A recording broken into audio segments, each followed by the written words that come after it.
ये कहानी है शैतानों की दुनिया की बहुत ही कीमती एक किताब की, जिसका नाम है बुक ऑफ रियाल्म। इसमें समस्त मनुष्य, प्राणी और शैतानों के अच्छे बुरे कर्मों का लेखा जोखा है। 1000 साल पहले एक बहुत ही शक्तिशाली डीमन चांग सेंग ने इस बुक का इस्तेमाल समस्त शैतानों को वश में करने के लिए किया था, पर एक ट्री डीमन यति ने इसका विरोध किया था, पर वो उसका मुकाबला नहीं कर पाई और उस शैतान ने उसे 1000 साल के लिए कैद कर दिया। और आज वो दिन है जिस दिन यति आजाद होने वाली है। ये आजाद होना शुरू होती है। यहाँ हम एक बर्ड को भी देखते हैं जो 1000 साल से यति की रक्षा कर रही थी। इस बर्ड का नाम था बई। यति उसे बताती है कि जल्द ही 3 तारों का मिलन का समय आने वाला है और यही समय है जब हम सभी अच्छे शैतानों को आजाद कर सकते हैं और उन्हें बचा सकते हैं। अब हमें बुक ऑफ रियाल्म को दिखाया जाता है और सभी शैतानों को जिन्हें वश में करके रखा गया है। ये सभी एक कमल का फूल लेके खड़े हैं। यहाँ कुछ तांत्रिक क्रिया होने वाली है। इन सभी डीमन की शक्ति एक मार्बल के रूप में एकत्रित होती है। इसे मेरिट स्टोन कहते हैं। अब एक डीमन इसे किसी को देने के लिए आगे बढ़ता है। ये और कोई नहीं बल्कि डीमन चांग सेंग होता है, जिसने सबको वश में किया था। ये उन सभी स्टोन की शक्ति लेने लगता है क्योंकि इससे वो पावरफुल होता है, पर साथ ही साथ डीमन को भी मार देता है ये कहकर कि तुम अमर हो जाओगे। पर वास्तव में ये सभी डीमन को मूर्ख बना रहा था। यहाँ हम डेजी नाम के एक डीमन को देखते हैं जो कि अमर है। तभी हम ट्री डीमन यति को देखते हैं। वो कहती है कि तुमने मेरिट स्टोन के लिए बहुत सारे डीमन को मार दिया, जिससे डीमन की दुनिया खत्म हो रही है और इसके लिए तुम्हें माफ नहीं किया जा सकता। चांग सेंग कहता है कि मैंने तुम्हें 1000 साल तक कैद रखा, क्या अब तुम मरना चाहती हो?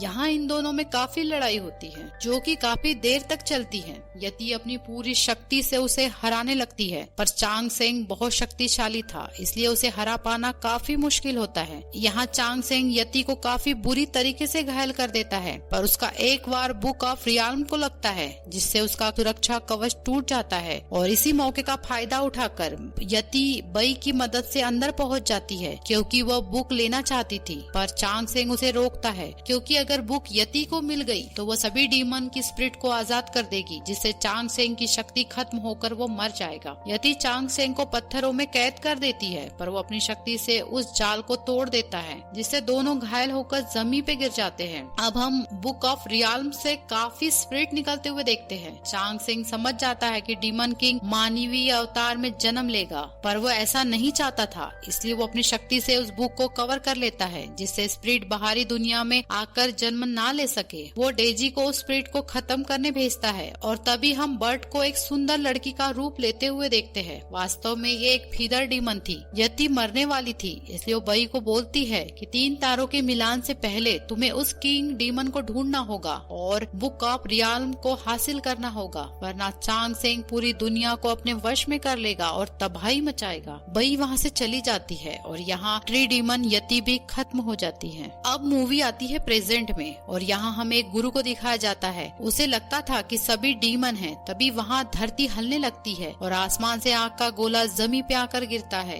ये डेजी होती है। सब लोग इतनी खूबसूरत लड़की को देखकर चौंक जाते हैं। तभी एक आदमी उससे कहता है कि मानो स्वर्ग से ब्यूटी जमीन पे आई हो, पर डेजी उसे मार देती है। ये देखकर सभी लोग वहाँ से भागते हैं। दूसरी तरफ हम युआन नाम के सेनापति को देखते हैं जो अपने सैनिकों को ट्रेनिंग दे रहा था। तभी एक दूत वहाँ आकर बताता है कि एक फ्लाइंग ब्यूटी सभी लोगों को मार रही है, इसलिए वो अपने सैनिकों के साथ उस जगह जाता है। वो देखता है कि जो लोग मरे हैं उनके जख्मों से काला धुआं निकल रहा है। यहाँ गुरु भी होते हैं। वो कहते हैं कि ये एक डीमन ने किया है और डीमन का एक अलग ही एरिया होता है जहाँ हम इंसान नहीं जा सकते। अगर वो इंसानी क्षेत्र में आए हैं मतलब सब इंसानों को वो खत्म कर देंगे। पर युआन को लगता है कि वो लोगों में अफवाह फैला रहा है, इसलिए वो उसे कैद करने बोलता है। तभी सामने उसे एक आग का गोला गिरते हुए दिखता है। वो सब उस दिशा में जाते हैं। यहाँ सब तबाह हो चुका था। यहाँ उसे एक गोल पत्थर दिखता है। वो जैसे ही उसे छूता है उसे एक लड़की नजर आती है। ये बई थी, पर वो कुछ समझ नहीं पाता, इसलिए वो उस पत्थर को क्रिमिनल डिपार्टमेंट में ले जाने बोलता है और राजा के आने तक पत्थर को सुरक्षित रखने बोलता है। पत्थर को छूने से उसका हाथ जल रहा था। दूसरी तरफ हम डेजी को देखते हैं जो बर्थ डिपार्टमेंट में बर्थ रजिस्टर ढूंढ रही थी, जो उसे मिल जाती है। तभी वहाँ गार्ड आता है। डेजी उसे मार देती है। अब हम युआन को देखते हैं जिसे गुरु की बातें याद आती है कि डीमन होते हैं। इनफैक्ट युआन को बचपन से सभी लोग डीमन कहा करते थे क्योंकि जब भी उसे गुस्सा आता था तो उसके शरीर में बदलाव होने लगते थे, इसलिए उसने ये चीज सबसे छुपाई थी और वो अपने हाथ और शरीर शरीर को पूरे कपड़ों से कवर करके रखता था,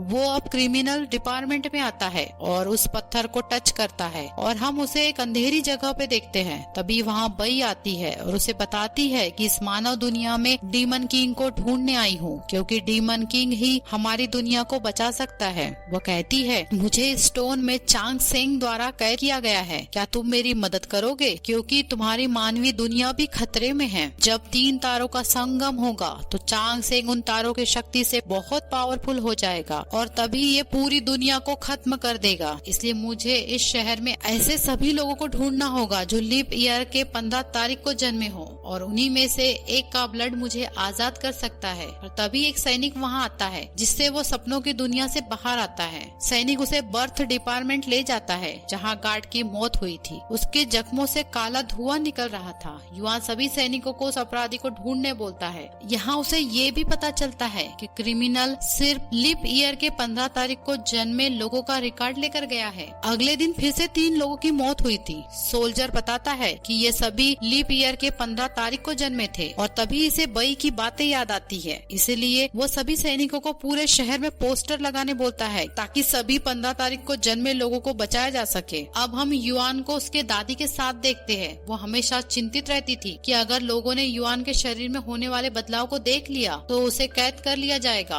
वो कहती है कि तुम एक अच्छे इंसान हो और सबसे अलग हो, ये भगवान की मर्जी है। अगले सीन में युआन सैनिकों को पूछता है, अगर तुमने पोस्टर लगाए थे तो अब तक कोई आया क्यों नहीं। तभी एक आदमी वहाँ दौड़ कर आता है और बताता है कि डीमन ने मेरे दोस्त को मार दिया है, वो भी 15 तारीख को जन्मा था। डेजी भी वहाँ उसे मारने आती है। सैनिक उसे रोकने की कोशिश करते हैं पर वो एक एक करके सभी लोगों को मार देती है। शोर सुनकर युआन उससे लड़ने बाहर आता है पर वो अपने शक्ति से उसे घायल कर देती है। अब वो अंदर जाती है और उस आदमी को मार देती है और वहाँ से चली जाती है। युआन अपने साथियों की मौत देखकर बहुत गुस्सा होता है जिससे उसके शरीर में बदलाव होना शुरू होते हैं। वो कहता है कि मैं इसका बदला लूंगा। तभी कुछ सैनिक वहाँ आते हैं और उसका ये रूप देखकर सबको लगता है कि युआन ने सैनिकों को मारा है। इसलिए युआन जल्दी से उस स्टोन के पास जाता है और अपना ब्लड उस स्टोन पे गिराता है जिससे उस स्टोन में बदलाव होना शुरू होता है और वो ब्लास्ट होता है और इसमें से बई आजाद हो जाती है। युआन बई पे हमला करता है क्योंकि उसे लग रहा था कि डेजी इसकी साथी है, पर वो बोलती है कि मैं इस पत्थर में कैद थी और डेजी तुम्हें मारने से पहले उन सभी लोगों को मार देगी जो लीप ईयर के 15 तारीख को जन्मे हैं। वो पूछता है कि मुझे क्यों मारना चाहती है। बई कहती है कि तुम डीमन किंग हो और सिर्फ तुम ही चांग शेंग को मारकर बुक ऑफ रियाल में से स्पिरिट को आजाद करके डीमन की दुनिया बचा सकते हो। पर युआन को इस पे यकीन नहीं होता, इसलिए वो उसे लड़ने लगता है पर बई उसके दोनों हाथ पकड़ लेती है जिससे काफी बड़ी रोशनी निकलती है और इधर डेजी को समझ जाता है कि यही डीमन किंग है। बई बताती है कि डेजी अमर है और उसके नजर में इंसान और अच्छे डीमन की कोई कीमत नहीं है। वो सिर्फ चांग शेंग का आदेश का पालन करती है। वो तुम्हें ढूंढने तुम्हारे घर जाएगी। इसलिए ये दोनों जल्दी से युआन के घर जाते हैं पर डेजी उसके दादी को घायल करके चली गई थी। दादी उसे बताती है कि तुम्हारे जन्म से जुड़ी एक चीज मेरे पास है, ये तुम्हें तुम्हारे जन्म लेने की सच्चाई बताएगी।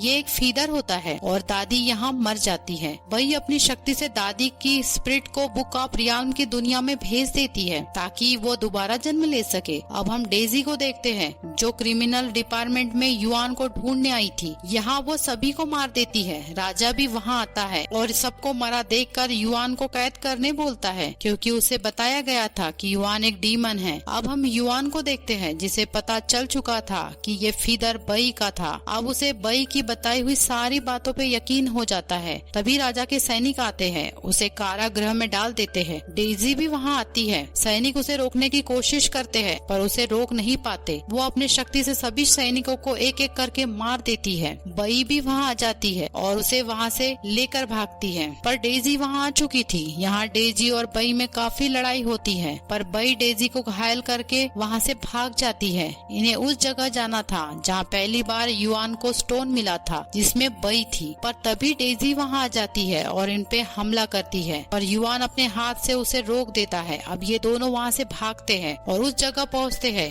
बई यहाँ तांत्रिक क्रिया कर रही थी पर सफल नहीं होती क्योंकि उसकी पावर लड़ते वक्त खत्म हो गई थी। इसलिए वो युआन से फीदर लेती है और यहाँ एक पोर्टल ओपन होता है जिसमें जंप करते हैं क्योंकि इन्हें बुक ऑफ रियाल्म तक जाना था। रास्ते में इन्हें काफी बॉडीज चीज दिखती है। युआन पूछता है कि ये सब क्या है। बई बताती है कि जब डीमन मरते हैं तो उन सब की बॉडी इस डेड रिवर में तैरती है और एक चेतना में बदल जाती है जो पूरे डीमन वर्ल्ड को चलाने में सपोर्ट करते हैं। अब ये आगे बढ़ रहे होते हैं कि एक बॉडी युआन से टकराती है जिससे वो नीचे गिर जाता है। बई बताती है कि ये डीमन की दुनिया है। दूसरी तरफ हम डेजी को देखते हैं जो समझ चुकी थी कि ये दोनों बुक ऑफ रियाल्म की दुनिया में चले गए हैं। इधर बई बताती है कि बुक ऑफ रियाल्म का रास्ता यहीं से जाता है और हमें 3 तारों के मिलन से पहले बुक को लेना होगा, तभी तुम शक्तिशाली किंग डीमन बन पाओगे। अब ये उस जगह पहुँचते हैं जहाँ सभी डीमन एक हाथ में कमल का फूल लेकर खड़े थे। ये अपनी शक्ति से मेरिट स्टोन बनाने की क्रिया कर रहे थे क्योंकि इन्हें लगता था कि इससे ये अमर हो जाएंगे।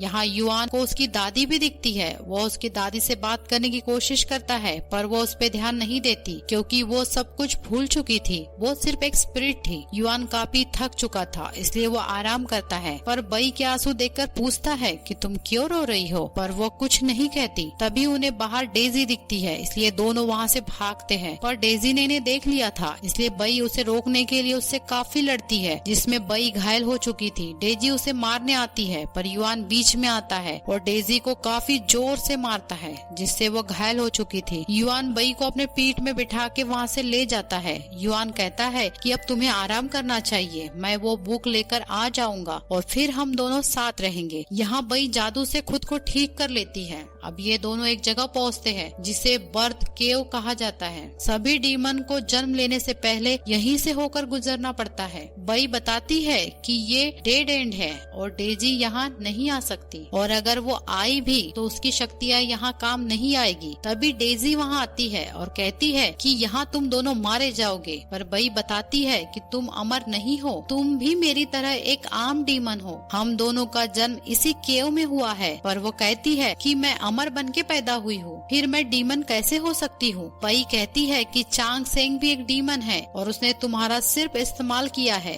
इससे वह काफी गुस्सा होती है और अपने पावर का इस्तेमाल करना चाहती है पर जो कि यहाँ एविल पावर काम नहीं करता इसलिए उसे ब्लड की ओमिटिंग होती है। युआन और बई वहाँ से भाग जाते हैं। यहाँ डेजी को समझ आ गया था कि वो अमर नहीं बल्कि एक डीमन है। यहाँ वो काफी सारे डीमन को मार देती है जो चांग सेंग के लिए मेरिट स्टोन बना रहे थे। अब वो चांग सेंग के पास पहुँचती है और कहती है कि तुमने मुझे धोखा दिया है, तुमने मुझे कहा था कि मैं अमर गॉड हूँ और मुझे सारे अच्छे डीमन को मारने लगाया, पर मुझे पता चल गया है कि मैं भी एक डीमन हूँ और यहाँ वो खुद को खत्म कर देती है। अब हम युआन और बई को देखते हैं जो बुक ऑफ रियाल्म तक पहुंच चुके थे। ये बुक एक खतरनाक बवंडर के बीच में होती है। बई कहती है कि जैसे ही तुम उस बुक को टच करोगे तुम एक शक्तिशाली डीमन किंग बन जाओगे और सभी स्पिरिट को हेल से मुक्त कर पाओगे। बई अपने शक्ति से बुक के सुरक्षा कवच को तोड़ देती है। चांग सेंग भी वहाँ आ जाता है और इन दोनों पे हमला करता है पर युआन उस हमले को रोक देता है। वो युआन के पास आता है और उसे मारने ही वाला था कि बई अपनी शक्ति से उसे कैद कर लेती है क्योंकि उसमें ट्री डीमन की शक्ति थी। अब वो अपने बर्ड वाले रूप में आती है और युआन को अपने साथ ले जाती है ताकि वो जल्दी से बुक तक पहुंच सके। ये दोनों बुक तक पहुंच जाते हैं। द चांग सेंग भी आजाद हो चुका था। तभी वहाँ 3 तारों का मिलान होता है और वह उन सभी तारों की शक्ति को अपने अंदर खींच लेता है जिससे वो और भी शक्तिशाली बन चुका था। यहाँ बई बताती है कि बुक ऑफ रियाल्म में सभी इंसान, प्राणी और डीमन के जन्म और मृत्यु का रिकॉर्ड होता है और उस रात में इसीलिए मैं रो रही थी क्योंकि मैंने अपना भविष्य देख लिया था। युआन पूछता है कि मैं तुम्हें कैसे बचा सकता हूँ, पर वह बोलती है कि मेरे शक्ति के बिना तुम अधूरे हो। इसलिए वो अपनी पूरी पावर उसे दे देती है जिससे उसमें काफी पावर आ जाती है। चांग सेंग भी वहाँ पहुँच चुका था। वो कहता है कि अब मैं सबसे पावरफुल हूँ क्योंकि 3 तारों की शक्ति मेरे पास है। पर युआन बुक ऑफ रियाल्म ले चुका था और वो अब एक शक्तिशाली डीमन किंग बन चुका था। चांग सेंग एक तलवार से युआन पे हमला करता है पर वो तलवार बुक को लग जाती है जिससे सारी स्पिरिट आजाद होना शुरू होती है। चांग सेंग सभी डीमन को मारकर उनकी एनर्जी लेता था। इसीलिए युआन सभी स्पिरिट को चांग सेंग के शरीर में प्रवेश करने बोलता है पर इतनी एनर्जी उसका शरीर सहन नहीं कर पाता जिससे उसके शरीर में ब्लास्ट हो जाता है और वो मर जाता है। अब सभी स्पिरिट को बुक से आजादी मिल जाती है ताकि वो नया जन्म ले सके। अब हम देखते हैं कि डीमन वर्ल्ड फिर से बस चुका था जहाँ हर जगह शांति और अमन था। अब इस घटना को 10 साल साल बीत चुके थे। हम युवान को देखते हैं जो मानव दुनिया में भ्रमण करके बई के पुनर्जन्म का इंतजार कर रहा था और यहाँ मूवी खत्म होती है। कहानी पसंद आई हो तो प्लीज चैनल को सब्सक्राइब करें।